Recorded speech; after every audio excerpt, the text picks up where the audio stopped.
Hello दोस्तों, हमारे channel current scope GK GS में आपका फिर से स्वागत है। मैं आज आप लोगों को बताऊंगा नदियों के किनारे बसे विश्व के प्रमुख शहर भाग 2। भाग 1 में आपको बताया जा चुका है, भाग 2 भी आप लोग अच्छे से याद कर ले। यह बहुत ही इंपॉर्टेंट टॉपिक है और इससे हर एक एग्जाम में क्वेश्चन पूछे जाते हैं और आगे भी पूछे जाने की प्रबल संभावना है।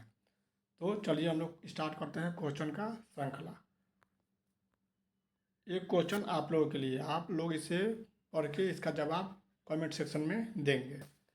क्वेश्चन है, ईमेल का आविष्कारक कौन है? ऑप्शन है Bill Gates, Tim Berners-Lee, Timothy Bill और ए टॉम लिंसन। तो इसका आंसर होगा, जो भी होगा आप लोग कमेंट सेक्शन में देंगे। दूसरा क्वेश्चन है, बुडापेस्ट हंगरी का कैपिटल है किस नदी के किनारे है? इसका आंसर होगा डेन्यूब नदी। नेक्स्ट क्वेश्चन की तरफ चलते हैं। क्वेश्चन नंबर 2, कीव जो यूक्रेन का कैपिटल है किस नदी के किनारे अवस्थित है? इसका ऑप्शन ए है Danube, option B Vistula, option C Dnieper, option D Rhine. इसका राइट आंसर होगा option C Dnieper river. Next question की तरफ चलते हैं। क्वेश्चन नंबर 3, दावोस किस नदी के किनारे अवस्थित है? दावोस जो है यह स्विट्जरलैंड का राजधानी है। यहाँ पे वर्ल्ड इकोनॉमिक फोरम का हर साल बैठक होता है और स्विट्जरलैंड का कैपिटल जो है बर्न है। यहाँ पे आल्प्स माउंटेन भी है, इसे धरती का स्वर्ग भी बोला जाता है। तो चलिए इसका आंसर बताना है आप लोगों को। तो इसका आंसर होगा सी, लैंड वासर नदी के किनारे दावोस स्थित है। 4 नंबर है, शिकागो किस नदी के किनारे अवस्थित है? तो शिकागो आपका इसका आंसर है, नाम से मिलता जुलता ही है, यह है शिकागो नदी ही है, उसी के तट पर बसा हुआ है। यहाँ पे सबसे पहले 1893 में विवेकानंद एक बहुत ही ज़बरदस्त स्पीच दिए थे जो काफ़ी फेमस हुआ था। नेक्स्ट क्वेश्चन की तरफ चलते हैं। मैड्रिड किस नदी के किनारे अवस्थित है? ऑप्शन है डेन्यूब, विस्चूला, मैजेंसेस और राइन। इसका आंसर होगा मैड्रिड, सी। वर्ल्ड टूरिस्ट ऑर्गेनाइजेशन WTO, इसका हेडक्वार्टर भी मैड्रिड में ही अवस्थित है। यह स्पेन का राजधानी है। नेक्स्ट क्वेश्चन की तरफ चलते हैं। डबलिन किस नदी के किनारे अवस्थित है? डबलिन, इसका ऑप्शन है डेन्यूब, विस्चूला, लीफे और राइन। तो 6 का आंसर होगा सी नंबर, लीफे नदी जो है उसके तट पे डबलिन स्थित है। यह आयरलैंड का कैपिटल है। क्वेश्चन नंबर 7, ब्रिस्टल किस नदी के किनारे अवस्थित है? ऑप्शन है डेन्यूब, विस्चूला, लीफे और एवन। तो 7 का आंसर होगा डी, एवन नदी के किनारे यह अवस्थित है। 8 नंबर क्वेश्चन देखते हैं, रंगून किस नदी के किनारे अवस्थित है? ऑप्शन है इरावदी, तीस्ता, लाल नदी और मैजेंसेस। इसका आंसर होगा इरावदी रिवर। इसमें लाल नदी दोस्तों कहाँ है ये आप लोग कमेंट सेक्शन में बताएंगे। नेक्स्ट क्वेश्चन चलते हैं। 9 नंबर, लिवरपूल ब्रिटेन में है, किस नदी के किनारे अवस्थित है? तो इसका आंसर होगा ऑप्शन बी, मॉर्सी नदी के किनारे। ठीक है, इसका आंसर होगा मॉर्सी नदी। लिवरपूल से मैनचेस्टर के बीच पहला ट्रेन चला था 1825 ईस्वी में। तो ये आप लोग याद रखेंगे। 10 नंबर है, वारसा पोलैंड किस नदी के किनारे अवस्थित है? 10 का आंसर होगा सी, वेस्चूला। पोलैंड का कैपिटल है वारसा, सोजिम यहाँ का कैपिटल है, सॉरी पार्लियामेंट है।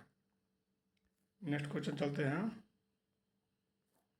11 नंबर, पर्थ ऑस्ट्रेलिया में किस नदी के किनारे अवस्थित है? तो ऑप्शन है सेंट लॉरेंस, बी स्वान, सी मर्रे, डी डार्लिंग। इसका आंसर होगा स्वान रिवर। स्वान रिवर के तट पे पर्थ है। पर्थ से सिडनी के बीच में यहाँ का सबसे बड़ा रेलवे लाइन है। और यहाँ ऑस्ट्रेलिया में कुलगाड़ी और कालगुडी 2 प्रमुख सोने के उद्योग के लिए यह फेमस है, या सोने के माइंस के लिए। ऑस्ट्रेलिया का कैपिटल कैनबरा है। यहाँ पे विक्टोरिया डेजर्ट, गिब्सन डेजर्ट, आयर लेक ये सब यहीं पे है। सिम्पसन डेजर्ट भी यहीं पे है। इसके नॉर्थ ईस्ट में एक मूंगे का चट्टान से बना हुआ ग्रेट बैरियर रीफ है। इसका लंबाई 1920 किलोमीटर है। यह पूछता है कि किस राज्य में है, तो इसका आप आंसर कमेंट सेक्शन में देंगे। नेक्स्ट क्वेश्चन 12, क्यूबेक किस नदी के किनारे अवस्थित है? क्यूबेक जो है option Saint Lawrence. Quebec Canada में है। यह शहर किस नदी के किनारे अवस्थित है?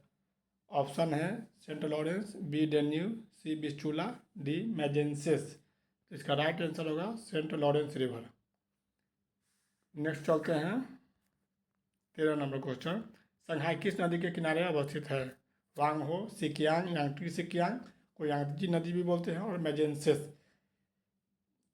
इसका आंसर होगा 13 का सी, यांगटी सिकियांग। वांगहो रिवर को चाइना का शोक या सॉरो ऑफ चाइना बोला जाता है। नेक्स्ट क्वेश्चन की तरफ चलते हैं 14 नंबर, स्वान किस नदी के किनारे अवस्थित है? तो यह मिस्र का कैपिटल है, मिस्र का एक सिटी है। और यह कहाँ पे है? तो यह जो है आपका नील नदी पे, क्योंकि मिस्र में नील नदी फेमस है, तो उसी का आंसर यही होगा। इसमें एक ऑप्शन है सी में ऑरेंज रिवर। रेड रिवर भी पूछे हैं आप। ऑरेंज रिवर जो है साउथ अफ्रीका में बहता है, और रेड रिवर के बारे में आपको कमेंट सेक्शन में बताना है।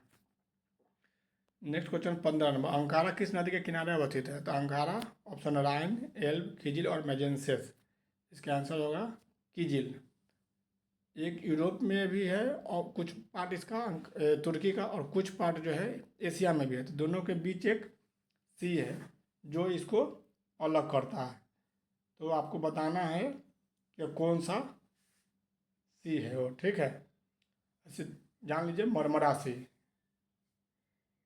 यूरोपियन तुर्की से अलग, एशियन और यूरोपियन तुर्की से अलग करता है कौन? मरमरा सी। यहाँ का प्रेसिडेंट जो है रेसेप तैयब एर्दोगन है। नेक्स्ट क्वेश्चन की तरफ चलते हैं 16 नंबर, काहिरा मिस्र किस नदी किनारे स्थित है? ये बहुत इजी क्वेश्चन है। नील नदी है। नील नदी के देन बोला जाता है मिस्र को, इजिप्टियन सभ्यता को। बासरा किस नदी के किनारे अवस्थित है? तो इसका आंसर होगा सी नंबर, सत अल अरब नदी। इराक का कैपिटल बगदाद है। नेक्स्ट क्वेश्चन चलते हैं, चटगांव किस नदी के किनारे अवस्थित है? तो इसका आंसर है कर्णफुली रिवर। ये आप लोग अच्छे से याद कर ले। चटगांव बांग्लादेश का एक पोर्ट सिटी है। नेक्स्ट क्वेश्चन है, इसका पैसा ढाका है, इसका कैपिटल ढाका है, पैसा टका है। न्यू मूर आइलैंड का विवाद जो है यह भारत और बांग्लादेश के बीच चलता है। 1971 में यह आज़ाद हुआ था। तीसरा विवाद भारत और बांग्लादेश के बीच चलता है। लेनिनग्राड रूस किस नदी के किनारे अवस्थित है? इसका आंसर होगा डी नंबर, नेवा नदी के किनारे लेनिनग्राड स्थित है। लेनिनग्राड से व्लादिवोस्टोक के बीच ट्रांस कॉन्टिनेंटल रेल मार्ग चलता है। नेक्स्ट क्वेश्चन चलते हैं 20 नंबर, न्यू ऑरलियंस अमेरिका किस नदी के किनारे अवस्थित है? यह अमेरिका का शहर है। तो यह मिसिसिपी नदी के किनारे स्थित है। नेक्स्ट क्वेश्चन अब नहीं है, ख़त्म हो गया। दोस्तों अगर चैनल पसंद आए तो लाइक, शेयर और सब्सक्राइब करें, ताकि मैं आपको इसी प्रकार इम्पोर्टेंट टॉपिक बताता रहूं जो आपके एग्ज़ाम में काफ़ी इम्पोर्टेंट है और आपसे एग्ज़ाम में पूछे जाएंगे। तो चलिए इतना ही। अब नेक्स्ट वीडियो हम किसी दूसरे टॉपिक पे लाएंगे। धन्यवाद।